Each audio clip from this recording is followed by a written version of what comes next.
So அங்கே முடிச்சுட்டு வழியிலேயே வந்துட்டு மீனாட்சி அம்மன் கோவில் இருந்துச்சு. ஸோ பார்த்தோன்னே சரி கண்டிப்பாக இங்கேயும் போகணுன்னு சொல்லிட்டு என் ஹஸ்பண்ட் சொல்லிட்டாங்க. சரி இங்கேயும் போயிடலாம் அப்படின்னு சொல்லிட்டு நெக்ஸ்ட் நாங்கள் வந்த கோயில் தான் மீனாட்சி அம்மன் கோவில்.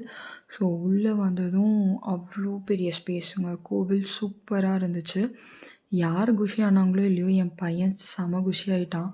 ஃபுல்லாக இங்கேயும் அங்கேயும் ஓடிட்டு சாமியை பார்த்தோன்னோ இல்லையோ அங்கே செம ஓட்டம், அவன் செம ஜாலியாக என்ஜாய் பண்ணிகிட்டு இருந்தான். ஸோ நான் வந்து அவன் பின்னாடி ஓடுறதும் வீடியோ எடுக்கிறதுமா தான் இருந்துச்சு.